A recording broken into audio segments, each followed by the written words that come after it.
आज बात करते हैं इतिहास के एक ऐसे सम्राट की जिसका नाम क्रूरता और करुणा दोनों से जुड़ा है। एक ऐसा शासक जिसने तलवार के जोर पर लगभग सब कुछ जीत लिया, लेकिन फिर सुकून की तलाश में वही सब कुछ छोड़ भी दिया। जी हाँ, ये कहानी है सम्राट अशोक की। सोचिए, ये सिर्फ एक लाइन नहीं है, बल्कि एक पूरे युग के बदलने की कहानी है। ये उस एक पल की बात है जब सत्ता का नशा पश्चाताप के आंसुओं में धुल गया और इतिहास ने एक बिल्कुल नया मोड़ ले लिया।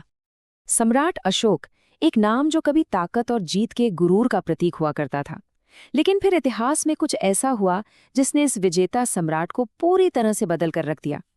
तो चलिए समझते हैं कि कैसे एक क्रूर शासक करुणा की मिसाल बन गया। अच्छा, इस बड़े बदलाव को समझने के लिए पहले हमें उस अशोक को जानना होगा जो इस युद्ध से पहले था। आखिर कौन था वो सम्राट जिसे इतना बदलने पर मजबूर होना पड़ा? देखिए, अशोक सिर्फ एक राजा नहीं थे, वो एक आग की तरह थे। उनकी महत्वाकांक्षा की आग कभी बुझती ही नहीं थी। एक जीत के बाद उनकी नजरें फौरन दूसरे राज्य पर, अगले युद्ध पर टिक जाती थीं। तो थोड़ा समय में पीछे चलते हैं। लगभग 304 ईसा पूर्व में अशोक का जन्म हुआ और 272 ईसा पूर्व तक उन्होंने मौर्य सिंहासन पर अपनी पकड़ मजबूत कर ली। लेकिन सत्ता के शिखर पर पहुंचकर भी उनकी जीत की प्यास नहीं बुझी और फिर साल 261 ईसा पूर्व में उनकी नजरें टिक गईं कलिंग पर, एक ऐसा राज्य जो किसी के भी आगे झुकने को तैयार नहीं था। और बस यहीं से कहानी उस मोड़ पर पहुंचती है जो न सिर्फ अशोक की जिंदगी का बल्कि शायद पूरे भारतीय इतिहास का एक निर्णायक पल साबित हुआ, कलिंग का वो भयानक युद्ध। ये भीषण युद्ध सिर्फ 3 दिन चला। जी हाँ, सिर्फ 3 दिन। लेकिन इन 72 घंटों में इतनी तबाही मची कि उसकी गूंज सदियों तक सुनाई देने वाली थी। कलिंग की जमीन का रंग बदल गया था। वो इंसानी खून से लाल हो चुकी थी। हर तरफ बस मौत का सन्नाटा था। कहते हैं कि हजारों नहीं, लाखों लोग इस युद्ध की भेंट चढ़ गए। और ये सिर्फ सैनिकों की लड़ाई नहीं थी।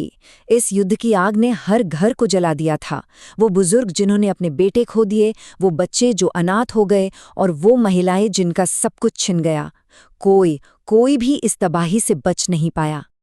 युद्ध तो खत्म हो गया, जीत का झंडा भी लहरा रहा था। लेकिन इस जीत के शोर के पीछे एक बहुत गहरा, एक भयानक सन्नाटा छिपा था। चलिए देखते हैं क्या था वो विनाश जो इस जीत में छिपा हुआ था। अशोक की सेना जीत चुकी थी। कलिंग अब मौर्य साम्राज्य का हिस्सा था। लेकिन जिस जीत के लिए इतना खून बहा, उसका कोई जश्न नहीं था। हवा में जीत के नारे नहीं गूंज रहे थे, बल्कि मौत की एक अजीब सी खामोशी फैली हुई थी। और उसी खामोशी में, लाशों के ढेर पर खड़े अशोक के मन में बस एक ही सवाल बार बार उठ रहा था, ये मैंने क्या कर दिया? ये उनकी जिंदगी की सबसे बड़ी जीत थी और साथ ही उनकी आत्मा की सबसे बड़ी हार भी। और बस यही वो पल था, वो एक लम्हा जहां से अशोक की कहानी का दूसरा और सबसे जरूरी अध्याय शुरू होता है। एक ऐसा सफर जो तलवार की नोक से शुरू होकर धम की छांव तक पहुंचा। कलिंग की तबाही की वो तस्वीरें अशोक की आंखों में बस गईं। शायद पहली बार उन्होंने युद्ध का असली भयानक चेहरा देखा था। सिर्फ मौतें नहीं, बल्कि उजड़े हुए परिवार, रोते बिलखते बच्चे और अनगिनत लोगों की आंखों में तैरते आंसू। अब उनके मन में बस एक ही सवाल था, सत्ता के लिए? जमीन के एक टुकड़े के लिए? आखिर किस लिए? इतना बड़ा विनाश किस लिए? और इन सवालों का जवाब उन्हें अपनी आत्मा के अंदर मिला। यहीं से चंडाशोक यानी क्रूर अशोक, धम्माशोक यानी धर्म को मानने वाले अशोक में बदल गए। जो राजा कल तक अपनी तलवार की धार के लिए जाना जाता था, अब वो शांति और धर्म की बातें करने लगा था। उन्होंने धम्म का रास्ता अपनाया। अब ये कोई नया धर्म नहीं था, बल्कि ये जीने का एक तरीका था। अहिंसा का, करुणा का और सच्चाई का रास्ता। एक ऐसा सिद्धांत जो हर इंसान को जोड़ता था, चाहे वो किसी भी जाति या धर्म का हो। तो इस बड़े बदलाव का आखिर नतीजा क्या हुआ? अशोक अपने पीछे एक ऐसी विरासत छोड़ गए जो आज भी हमारे बीच जिंदा है।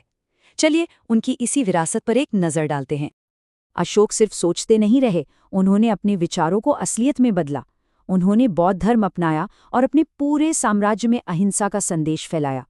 उन्होंने सिर्फ युद्ध ही बंद नहीं किए, बल्कि लोगों की भलाई के लिए सड़कें बनवाई, अस्पताल खुलवाए और अपनी इस नई सोच को हमेशा के लिए अमर बनाने के लिए उन्होंने अपने धम्म के सिद्धांतों को पत्थर के बड़े बड़े स्तंभों पर लिखवाया, ताकि आने वाली पीढ़ियां भी उन्हें पढ़ सकें और समझ सकें।